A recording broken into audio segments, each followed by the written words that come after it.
হরে কৃষ্ণ। আশা রাখি আপনারা ভগবান শ্রীকৃষ্ণের কৃপায় সুস্থ এবং ভালো আছেন। আমিও ভগবান শ্রীকৃষ্ণের কৃপায় সুস্থ এবং ভালো আছি। আজকে আবার আমার নতুন চ্যানেলে চলে এসেছি। নিশ্চয়ই দুদিন থেকে শুনছেন আমি একটা নতুন চ্যানেল খুলেছি। সেই চ্যানেলের নাম হচ্ছে রাধা কৃষ্ণ 9J, মানে 9J, রাধা কৃষ্ণ 9J। আপনারা এই চ্যানেলে সার্চ করলেই আমার নিত্য নতুন ভিডিওগুলো পেয়ে যাবেন। আপনাদের আমি প্রতিদিন এমন ভাবে ভিডিও বলছি, ভিডিও বানাচ্ছি যে সেই ভিডিও হবে সনাতন ধর্মের ওই সনাতন ধর্ম সম্বন্ধে এবং গীতা পাঠ। আপনারা চ্যানেলটা সাবস্ক্রাইব করে দিবেন এবং পাশে থাকবেন। আপনাদের কাছে নিত্য নতুন ভিডিও চলে যাবে। আপনারা দেখবেন, ভগবানের কাছে কৃপা করি, খুবই উপকৃত হবেন। যেমন আজকের ভিডিওর বিষয়বস্তু হচ্ছে শাস্ত্র মতে কিভাবে আমরা বিপদ মুক্ত জীবনযাপন করতে পারি। বিপদ মুক্ত জীবনযাপন, তাহলে দেখুন, যখন আমরা জন্মগ্রহণ করি তখন একটা না একটা গ্রহ কিন্তু আমাদের থাকে। 9টা গ্রহ সবাই জানেন, একটা না একটা গ্রহ থাকে। আমারও একটা গ্রহ আছে, আপনাদেরও একটা গ্রহ আছে। কেউ দেখবেন জন্মের সময় শনি গ্রহ নিয়ে জন্মগ্রহণ করে, কেউ রাহু নিয়ে, কেউ কেতু নিয়ে এরকম জন্মগ্রহণ করে। তাহলে সেই গ্রহ যদি থাকে তাহলে আপনি যতই কাজ করেন না কেন কাজে সাকসেসফুল পাবেন না, বাধা আসবেই। যেমন ধরুন, কেউ যদি আমাদের মতো বৈষ্ণব হয়, তার মালা গুনতেও অসুবিধা হয়ে যায়, গ্রহ যদি প্রকোপ হয়ে যায়। তো গ্রহ এমনই জিনিস, আপনি ব্যবসা করছেন, ব্যবসায় ডাউন হয়ে যাবেন, লেখাপড়া করছেন, লেখাপড়ায় ডাউন হয়ে যাবেন। এমনকি বৈষ্ণব পথে যেতে গেলেও, রাধাকৃষ্ণের নাম নিতে গেলেও ডাউন হয়ে যাবেন। তাই আজকে আমি আপনাদের সামনে আমার নতুন চ্যানেলে নিয়ে এসেছি শাস্ত্র মতে কিভাবে আমরা গ্রহ মুক্ত হতে পারবো, অর্থাৎ সম্পূর্ণ মানে যত গ্রহ হয় বিপদ, সম্পূর্ণ বিপদ কাটাতে পারবো। নিশ্চয়ই আপনারা ভগবান শ্রীকৃষ্ণ অবতারের নাম শুনেছেন,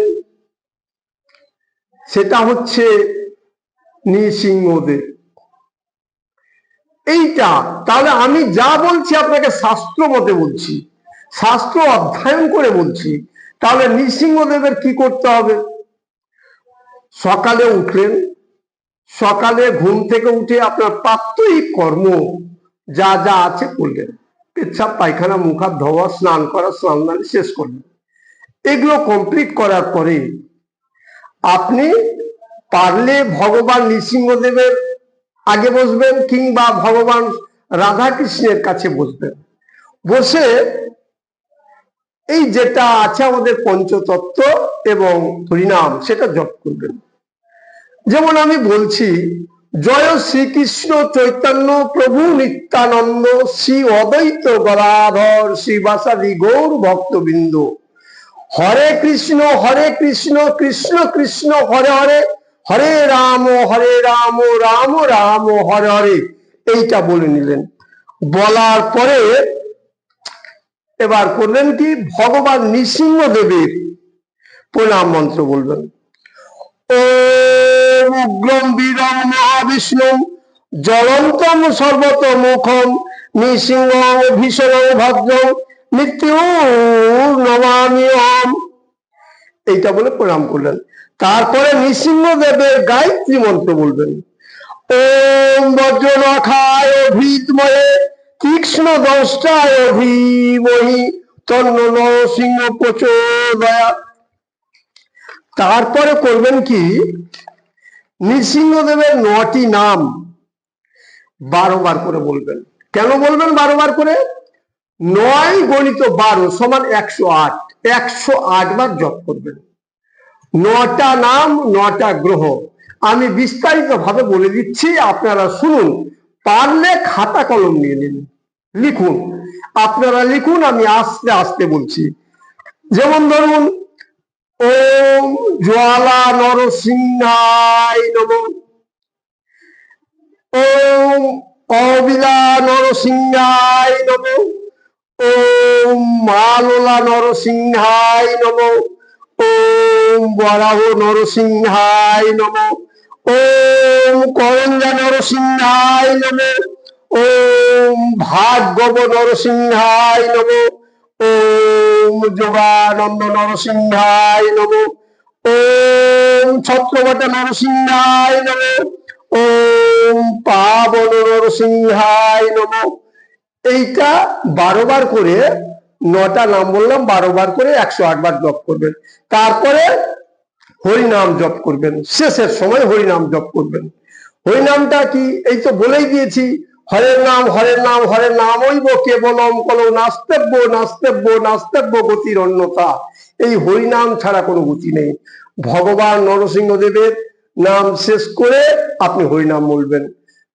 হরে কৃষ্ণ কৃষ্ণ কৃষ্ণ হরে হরে, হরে রাম রাম রাম হরে হরে। এই কটা কথা বলেই আপনার শেষ। এইবার একটু শুনে নিন। আমি ডেসক্রিপশন বক্সে দিয়ে দিব এই নামগুলো, এবং দেখুন কোনটা নামে কোন গ্রহ কাটে। জ্বালা নরসিংহায় নমঃ, মঙ্গল গ্রহের অধিপতি জ্বালা নরসিংহ। ওম অবিলা নরসিংহ, বৃহস্পতি গ্রহের অধিপতি। মাললা নরসিংহায় নমঃ, শুক্র গ্রহের অধিপতি। বরাহ নরসিংহায় নমঃ, রাহু গ্রহের অধিপতি। করঞ্জা নরসিংহায় নমঃ, চন্দ্র গ্রহের অধিপতি। ওম ভার্গব নরসিংহায় নমঃ, রবি গ্রহের অধিপতি। ওম যোগানন্দ নরসিংহায় নমঃ, শনি গ্রহের অধিপতি। ওম ছত্রবটা নরসিংহায় নমঃ, কেতু গ্রহের অধিপতি। ওম পাবন নরসিংহায় নমঃ, বুধ গ্রহের অধিপতি। আপনাদের কোনো অ্যাস্ট্রোলজারের কাছে যেতে হবে না, কোনো জড়িবুটি বাঁধতে হবে না হাতে, কোনো রকমই কোনো অসুবিধা হবে না। একদম ভগবান স্বয়ং শ্রীকৃষ্ণের কৃপায় বলছি, ভগবান শ্রীকৃষ্ণের অবতার তো নরসিংহ। এই নরসিংহের এই কটা নাম বললে আপনার কোনো জায়গায় যেতে হবে না। দেখবেন আপনি খুবই শান্তি থাকবেন, গ্রহ মুক্ত হয়ে থাকবেন। বলা যায় না, আমি যেমন বলছি, আমি গত 6 বছর থেকে এই লাইনে এসেছি, আমার দুঃখ কি জিনিস খুঁজে পাই না, কোনো সময় দুঃখ পাই না এই নাম জপ করে। আবার প্রয়োজন হলে আপনাদের আমি ডেসক্রিপশন বক্সে দিয়ে দিয়েছি এই চ্যানেলের, আপনারা দেখে নেবেন। ওম শান্তি। ওম